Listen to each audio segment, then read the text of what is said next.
بسم اللہ الرحمن الرحیم۔ السلام علیکم ورحمۃ اللہ وبرکاتہ۔ کیسے ہیں دوستو؟ امید کرتا ہوں کہ آپ خیر و خیریت سے ہوں گے اور میری ہر آنے والی نئی ویڈیو آپ کو ٹائم پر مل رہی ہوگی۔ دوستو آج میں آپ کو بتاؤں گا کہ عشرہ حج کے پہلے 10 دن کی فضیلت اور اس کے علاوہ اس کی ہر رات اور ہر دن کی فضیلت بھی آپ کو بتاؤں گا۔ سب سے پہلے اللہ تعالیٰ عز و جل ان 10 دن میں جو انسان کو نعمت عطا فرماتا ہے وہ میں آپ کو بتاؤں گا۔ سب سے پہلی نعمت ہے عمر میں برکت، نمبر 2 پر مال میں کثرت، نمبر 3 اولاد کی حفاظت، نمبر 4 پر جو اللہ تعالیٰ ہمیں نعمت عطا فرماتا ہے گناہوں کا کفارہ۔ ان 10 دنوں کو ہمارے لیے گناہوں کو کفارہ بنا دیتا ہے اور نیکیوں میں اضافہ، یعنی کہ نیکیاں 700 گنا بڑھا دی جاتی ہیں ان دنوں میں۔ نمبر 6 پر نظام آسانی، یعنی بندے کی جو موت ہے وہ اس کا وقت بہت ہی آسان ہوتا ہے، یعنی کہ انسان کو کوئی بھی تکلیف محسوس نہیں ہوتی۔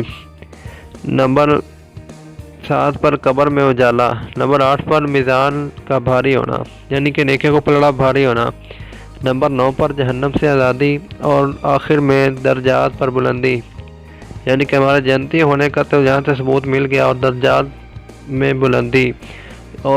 میں بلندی کا ثبوت مل گیا۔ اور اس کی ہر رات کی فضیلت اتنی ہے کہ اگر کوئی بندہ اس میں قیام کرتا ہے تو جتنی لیلۃ القدر کی فضیلت ہے اتنی اس عشرہ حج کے پہلے 10 دن کی فضیلت ہے۔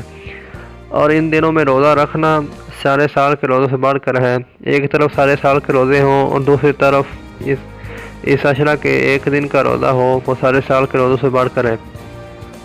اور رسول اکرم صلی اللہ علیہ وسلم نے فرمایا کہ ان دنوں میں سبحان اللہ، الحمدللہ، لا الہ الا اللہ اور ذکر اللہ کی کثرت کرو۔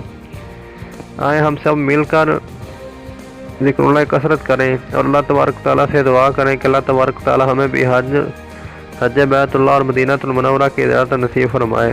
آمین۔